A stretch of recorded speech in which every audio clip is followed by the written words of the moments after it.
Welcome to the Young Creative Agency podcast.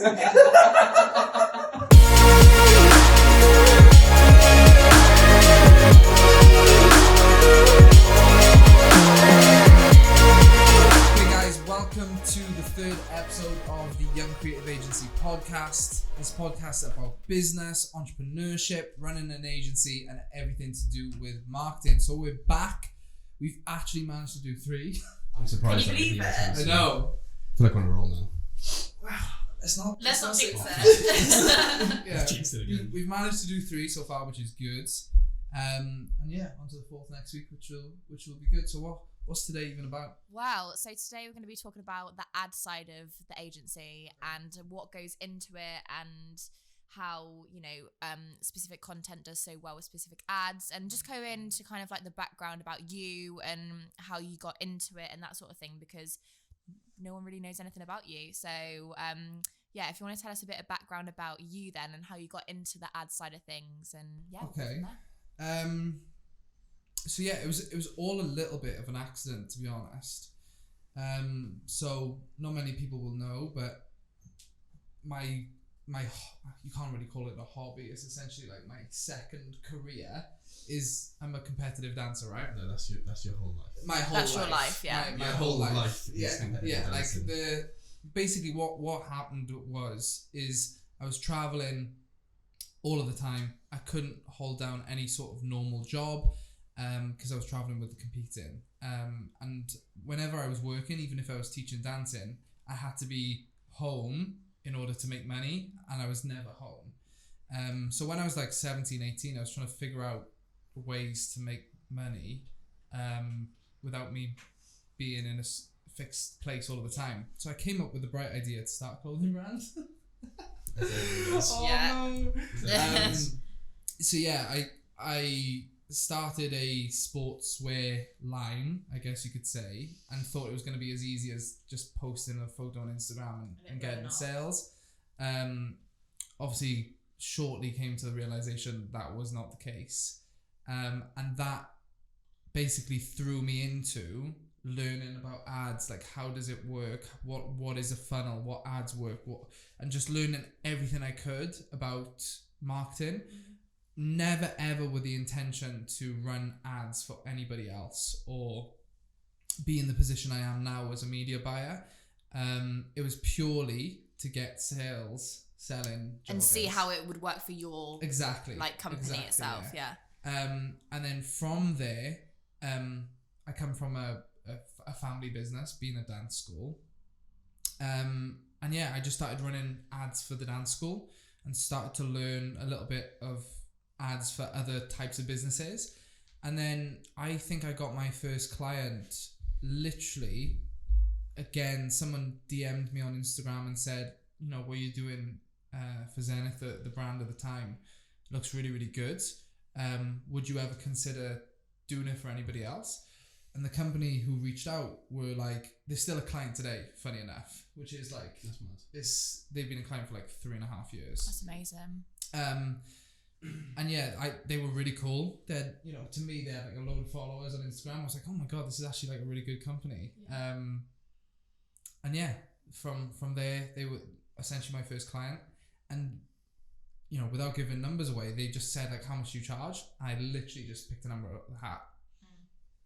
And at the time, it was like, when obviously what the prices are now for media buying, it was pretty good number to be fair.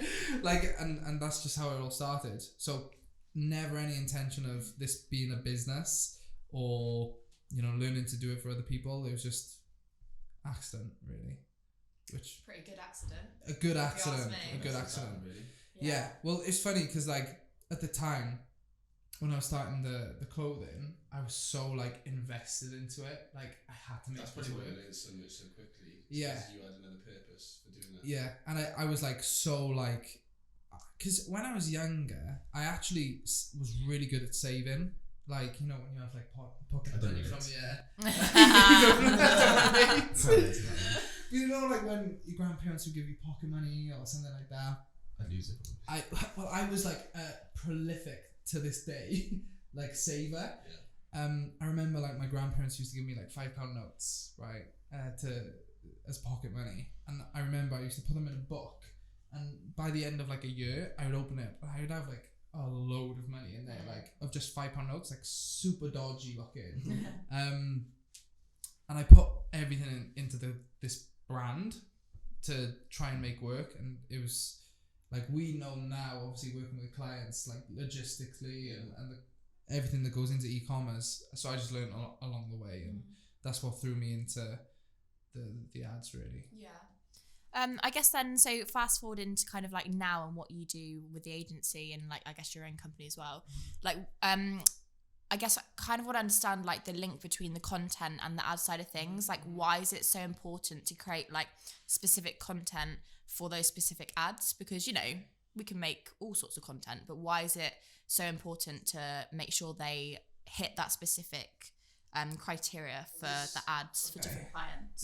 There's two reasons. One is more of like a general, and I guess you could say obvious reason. And then the second one is more of like a technical reason. So the first reason, being the obvious one, is obviously you've got to tailor content to who you're trying to target, so it resonates and gets a reaction out to those people, right? So for example, if I was going to be advertising like a street, like if we take Hexton, like one of our clients who sells like chest rigs, like super cool, like bags, they target festival goers and stuff like that. I need to have content that relays to that audience, so that audience can see themselves wearing that bag. Exactly. They got to relate to that piece of content. So as a customer, you've got to see yourself being a part or seeing yourself wearing that product, and that's what will initiate the response, being a purchase, right? For example, if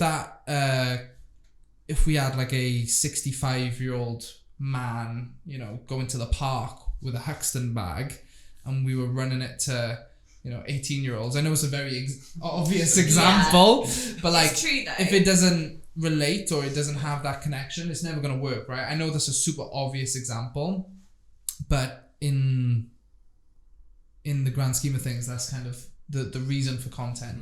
And little things make a big difference as well, just like how things are said, how this photo is taken on that certain angle or lighting, or if you get into the technical bits of creative, which, you know, Ash knows a lot more about, it makes a huge difference in the ad side of things. But again, within a brand, they can have little sub demographics. So Huxton's a great example. They've got like the festival goer, but then they've also got the gym goer, and they've also got the people who take their bags to work.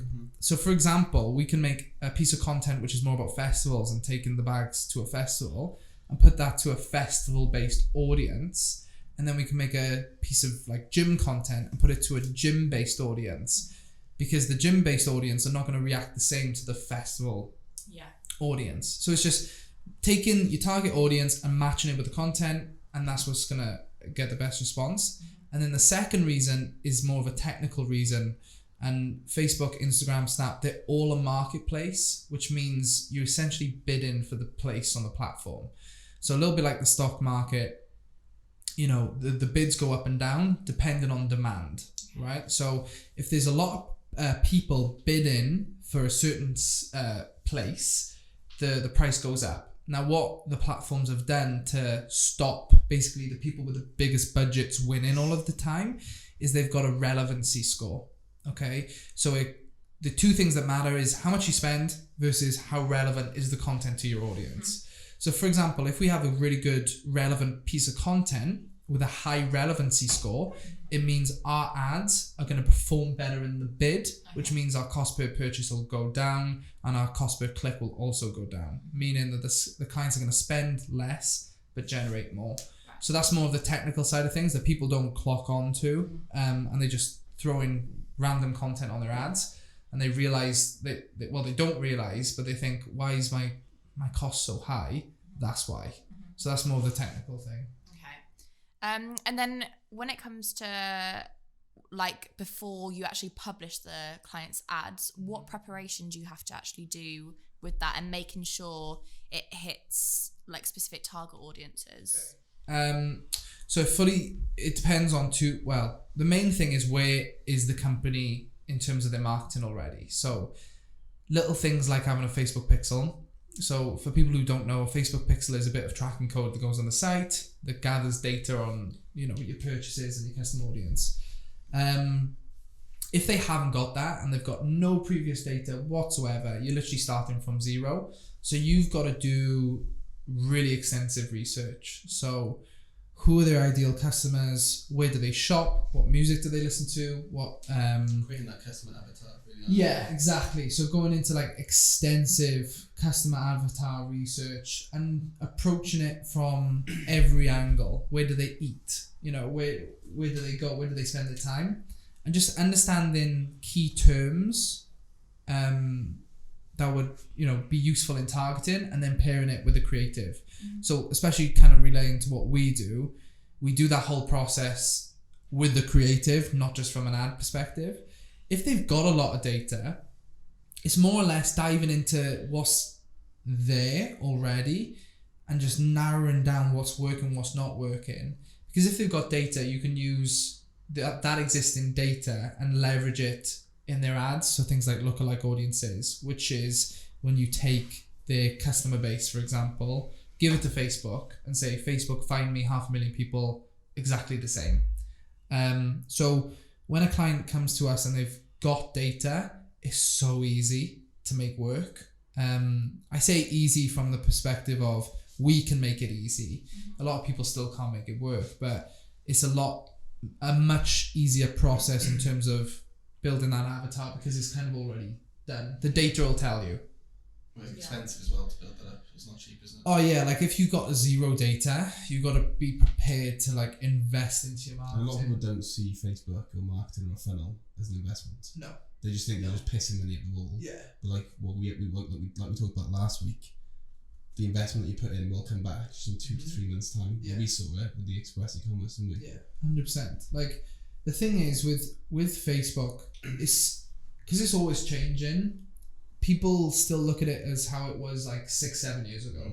6-7 years ago, nobody was advertising on the platform. You could literally have the most awful ad, put some very basic targeting in, and it would work like 100%. But again, like with everything, it gets more competitive. People realize it's a bit of a gold mine, and they all go there, right? So when you've got more competition, it doesn't mean the platform doesn't work anymore. It just means you've got to be better at what you're doing. Innovate. Yeah, Innovate exactly. Good, isn't it? So it's not just a quick fix to your business anymore. It's a long-term investment, really. It is a long-term investment now. And again, like if you're starting from nothing, it's like building a second business within the business. Yeah. You've got to invest into the ads, build up your data. Data is the most valuable thing right now. Like in business, companies pay hundreds of thousands of pounds for data, and data building. So people got to understand that it's not just a get rich quick platform that it used to be. It did used to be that. It's matured, isn't it? Everything matured. Yeah, Changes, and Facebook had to mature as well because there was a lot of things like scams and crappy products that were going on there, and obviously they don't want to be an advertiser that gets a reputation of like, oh, that's where you go for a crap product. Yeah. Do you know what I mean? So yeah, it's all changed, but it's much more of a bit of a slow burner now. Build it up, but when you do build it up and make it work, you can fly. You can be flying. I guess like a question for both of you is like, what actually makes a good ad? Like, I guess it depends from client to client, the sort of content and stuff you create, but what would you both say that actually makes like a good solid ad? So many different things. Yeah. It's not just one thing, really, is it? No. Content, obviously, good quality content. Yeah. Ad copy variants to test. I mean, from the content side of it, the pre-production and the research that we go into to understand the customer avatar that we discuss and build. And then from an ad point of view. Yeah, I would say what you said is very important. Like, it's different for every client, right? So, for example, if it was a lower ticket, cheaper product, which was going to a younger audience, you'd want to make that ad 15 seconds max. Yeah. Super fast pace. punchy, colourful, loud, short and sweet ad copy, but it's just like, depends on the product as well, doesn't it? yeah, it depends on the product, right? And the price point of the product also makes a big difference. So for example, if the price of your product is very high, you've got to do a lot more educating on that product to advise the customer on their purchase decision, right? So, you know, especially if it's like a problem solving product, you need to educate that person on what it does, how it works, why it's better than anything else. Which would mean that that video all of a sudden is a minute more, you know, a minute plus. But again, like, I would say the main thing for an ad, especially a video, is you've got to capture their attention in the first 5 to 7 seconds. If you haven't done that, no good. Yeah. Social media is so quick, and well, everyone's just constantly flicking through. And it's totally right. Like, if I've watched a video and I'm not like engrossing it with the first 4 seconds, I'll literally just scroll past it. Yeah. So it's so important. If you look at actually how quick you're scrolling and how quick your brain is registering the content, you do not stay on a post for that long. No, a couple seconds. Yeah, it's a long time. Yeah. Think about it. So, for one, you're an ad. You're like a bit of an imposter on their feed, right? 2, you're trying to sell them something. And 3, you're then asking them to leave what they're doing and go and check your website out. And then pick and buy something. Yeah. None of it makes sense. Do you know what I mean? So you can see why everything has got to be right to make that work. People burn through money. Exactly. So yeah, the first few seconds of an ad is super important. And it's funny, the first few seconds of an ad would take us weeks to get it right. Yeah. So we spend weeks and weeks and weeks in getting stuff right for 3-4 seconds. And also weeks to get it wrong. Oh, so, yeah. Do you know what I mean? Like, we get it wrong so many times as well. Like, we never get it right all the time. Yeah, like, it's what we might think. This is another thing that is not a frustration, but something that people won't necessarily see. Just because the video on the face of the video looks absolutely insane does not mean that translates into good performance. No. Sometimes the littlest things, or bring back the video and approach it from a different door, changes the results. Well, that was going to be my next question, like how it impacts the growth of the client's company by running good ads, because, you know, what we might think will work really, really well for a client won't work well for a client, and it's having to think, oh, okay, let's completely approach it in a different way. So I guess that really does affect the client's company and their growth with the ads, I guess. Yeah, so for example, if a client is running ads currently and they're like very mediocre ads, they're kind of just trickling along in the background to get like new business, you know, and they're spending very little a day. If they then implement a solid funnel and they've got some data there with good content, you can easily double, if not triple, a company's revenue within 2 months. Yeah. Easily. Just sometimes if they've got, say they've got pre-existing decent content and ads that kind of get sales, but they're not maximizing what they're doing from an ad strategy and media buying perspective. Sometimes I've been able to just jump in and double their revenue without anything else other than just fixing their ads.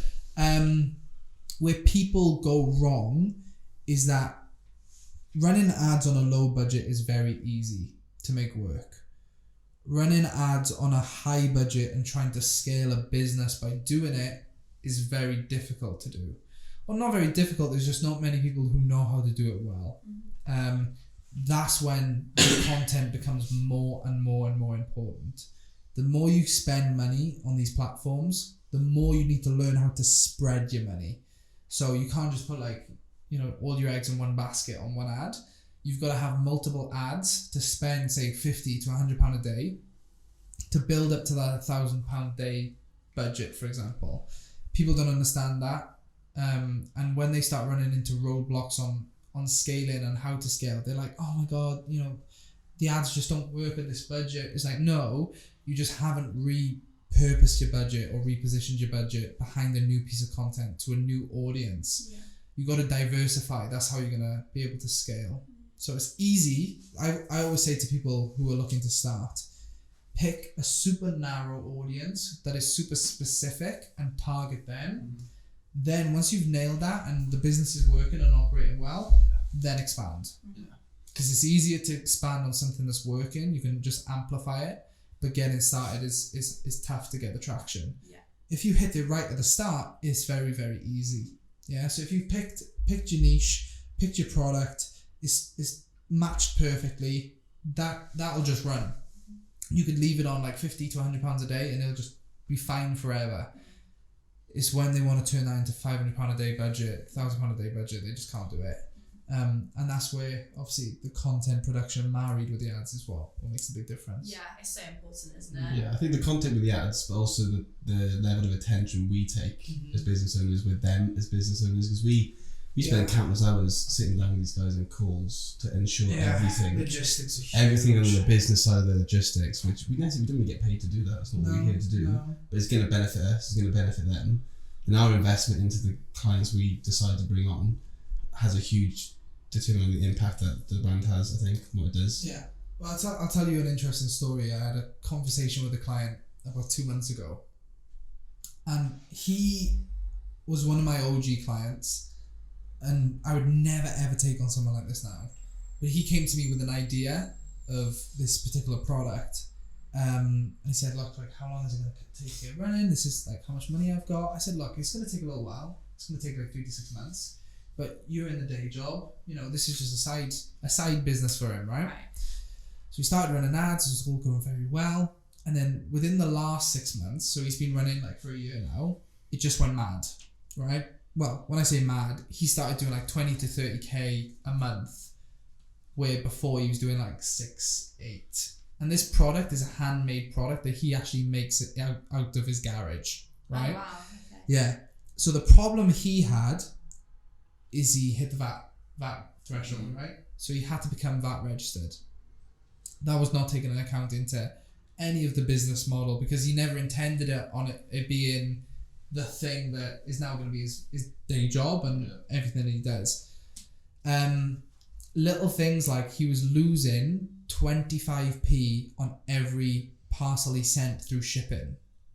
So he was, say shipping was £3.25, he was charging his clients like £2.99, right? So he was losing 25. Now the product he sells is very low ticket, it's like a tenner. So to achieve 30k, you got to sell a lot of this product, right? So the volume is there. When you are losing 25p on shipping Volume. over, say, thousands of orders, all of a sudden, that starts to add up. Yeah. Do you know what I mean? And then you start to wonder, there's like £1,000 missing here. And then there's another £1,000 missing here. Now that's what a lot of business owners, not by any fault of their own, but because they're wearing so many hats, a lot of these guys, especially startups, they miss little things like that, which cause problems, like a domino effect, and they just do not pick up on it until one of like us say like, you realise that 25p on your 3,000 orders will cause a problem. Yeah, it's going to add up. It's going to cause a big problem. Especially when they're trying to scale. Yeah. Profitable. Yeah. Every penny counts. So. Those are my questions. That's it. How long have we been recording for? Don't know, 25 minutes. Oh, fuck, only 25 minutes. Yeah, fine. I think what was quite interesting about what you said like earlier about what's it called? People keep like retention on social media. It's I did a lot of research into like it's why I like short snappy content. It's why I like to specialise in it. Yeah. Is because like we do live in a very kind of ADHD kind of society. Sit down. Okay. I don't know if there's a. Let's go. He's going to refocus himself. So he's on it. Yeah. So like it's the. You need to introduce Hi yourself guys. first. Well, I'm Stuart. I've been in the background. You know. So You're everybody, this is Guest appearance number 1. Stuart. Our first interview on Tiger Podcast. Yeah. So this is the main man, our videographer. that basically the man who's producing all of the crazy sick videos from us. So everybody was saying, you know, our video production has stepped up over the last like month or two. This is why. The beast himself. Yeah. No, I make videos. Yeah. I just like short, snappy content, and like I didn't want to interrupt because you guys were on a roll, but I do very much believe we're kind of in this sort of like ADHD society where we can't focus on something for too long. I mean, I'm bad at it. You know, you go through and there's only certain videos, like craft videos, like you just end up watching something about them making a chair or something like that. It's so like what people like retain is just like so kind of like weird a lot of the time. So it's why I do agree with that, like creating short, snappy content and content that ultimately focuses on the psychology of somebody looking at something. I find incredibly fascinating, and it's why I do really enjoy like short and snappy ads, and creating that kind of content that just feels different and it just like flows different because a lot of ads tend to focus on just like shot, which is just like these, like they tend to be not necessarily boring, but they do show the product and all of that. But like, how do you tell that in a different way that's not necessarily safe, but it's more snappy, it's more fluid, you know? It's something that you're going to like click on and be engaged in, and that's what I enjoy about this job. Like the customer there. Yeah, definitely. What's super important is understanding how the platforms differ as well, because for example Facebook is a very different place to Instagram. Even though they're very similar, the behavior of the people on there is very different. Like for example, Facebook is a much older demographic now in terms of like its daily use, and then again like from Instagram to Snapchat, again it's a very different platform, and people are in a different headspace when they're on there. So understanding that's important, but like from the reason why I think video is the best form of advertising is, for example, like you said, it's very like ADHD, it's very quick, it's very impulsive, like how people act on these platforms. So for example, like if Stu has made like a 35-second video, if someone's watched 30 seconds, I would say they're very, very engaged, like really like they've engross themselves into that content for 30 seconds. 30 seconds doesn't sound long, but to have watched it for 30 seconds is a long time. So from an ad perspective, we can then go back and say, who's watched 90% of this video? People who have watched 90%, that's now who's going to see our next ad. So you can control like on a micro level who's engaged with specific pieces of your content, and then I can take that and show them the next bit and take them on a journey.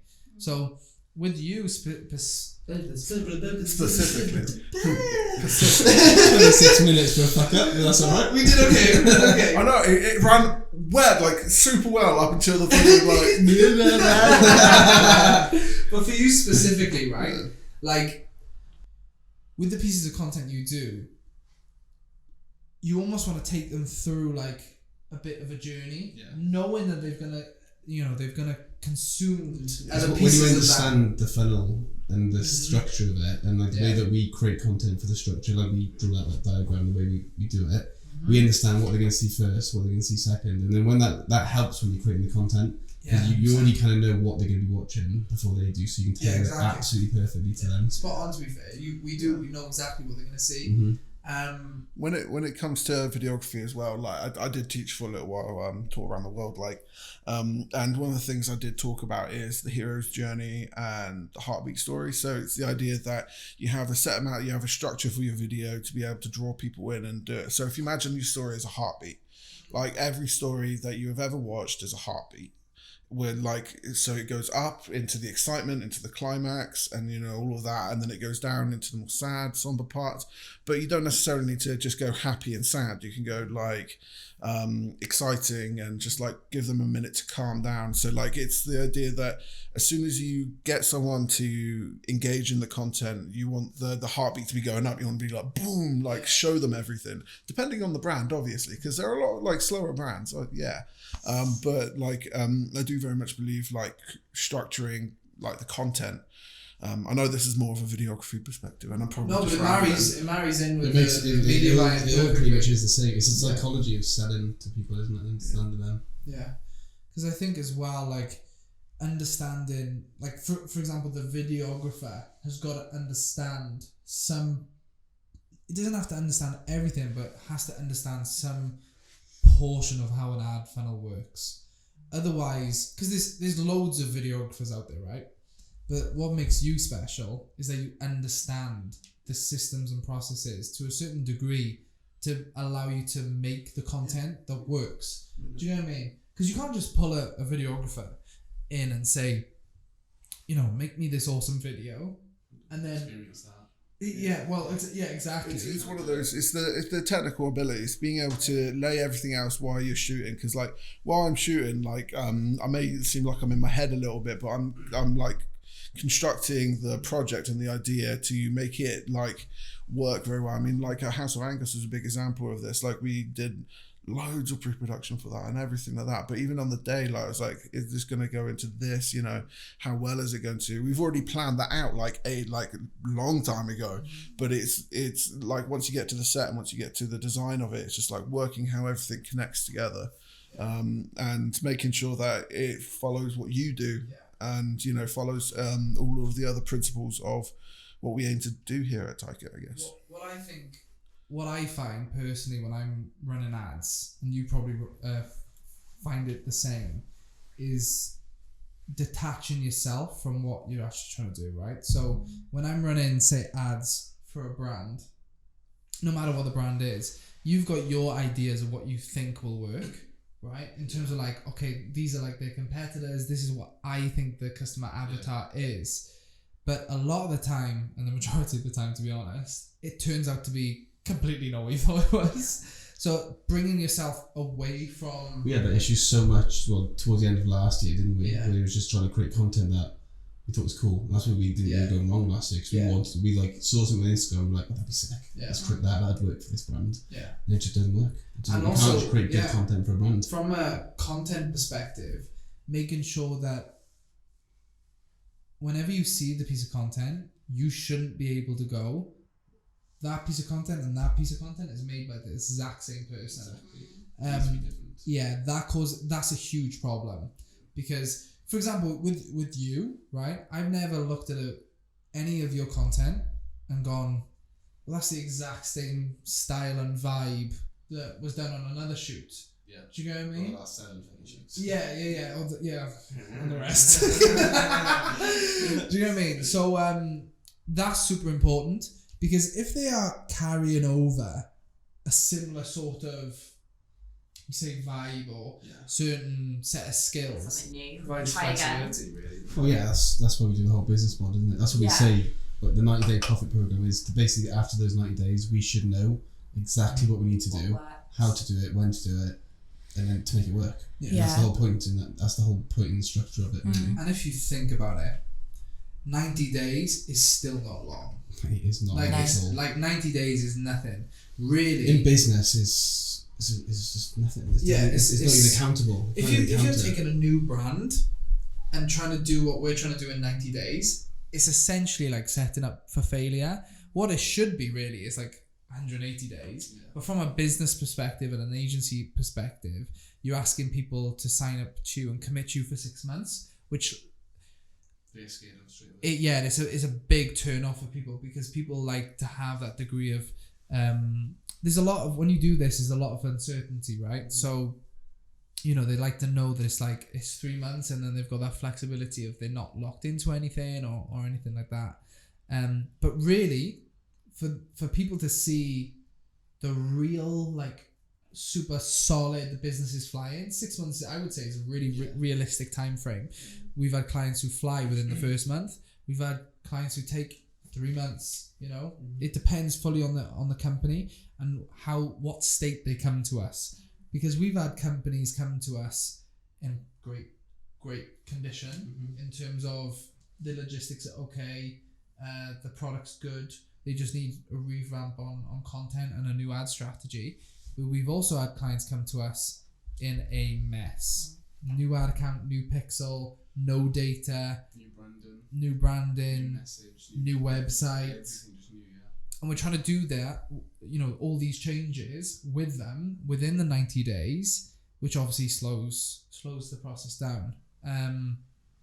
So yeah, it's a bit of a minefield, but I think it's all about just like being patient and taking the time to really see what's going to work for each client. And like you said, some clients we already kind of know what's going to work, but newer clients, it's just taking the time to really see what's going to work with the ad side of things and with the content side of things, and just trying different. You said it the aspects, best, isn't and it? the client's got to see it as an investment. Yeah. If the client sees it in that way, it makes our job a lot easier. Yeah, because we're also trying to see what's going to work for them as well. And like we said, like things that we think would bang for a client won't. And that's where that time it takes to just find that out. And like you said, after the 3 months, we'll know for each client what works. And it depends, doesn't it? Yeah. And especially for our clients, like they're all so different. Yeah. So we don't make we don't make it easy for ourselves. No. I don't find it's easy though. But I think from our business perspective and as an agency, super important to have diversity. Oh, I love it. Yeah, I literally love it. important. Well, we're all learning just as much, like continuously, to make it better and easier. It sharpens our tools. Yeah. Like throw them into the deep end. Now all of a sudden, Karis is making a pre-production for like a grime, South London hip hop jewelry brand. It's so varied. It's so like out there, and even like for me, like I haven't run ads for this particular industry before, and so we all sharpen our tools, and it just makes us better in the long run. And things like fashion, from an agency's perspective, is very seasonal, right? Yeah. If a client comes to us in September and signs up for 3 months, no matter how good the brand is or how small the brand is, they are going to think we are the best people since sliced bread, right? Because they're going into Q4. January comes, they're like, shit. If someone signs up for us, it's so true. If someone signs up with us in January, just off the back of Q4, and goes, it's been a little bit slow for the last 3 weeks, and signs up and think we're going to just all of a sudden be like Q4 again, it's not that. It's not like that. Yeah. It's because it's seasonal, right? And that's from our business perspective. Having diversity is super important. Yeah, 100%. Cool. Definitely. Any finishing notes on guys? No, I think I've talked enough. Yeah, I think so. I think that's number 3 wrapped up. Yeah. And then we do number 4 now next week. Lovely job. What is number 4? Do we have an idea what number 4 is? The rest of the ideas. I've got a little idea in my head, so I'll develop it and then it'll be a surprise. Yeah, it's a surprise, sorry. Not today. Not yet. Yeah. So 8 p.m. on Thursday, this will be out again. Yeah. Awesome. I'm excited. Awesome. Yay. I didn't do it. I know. Well, thanks, I got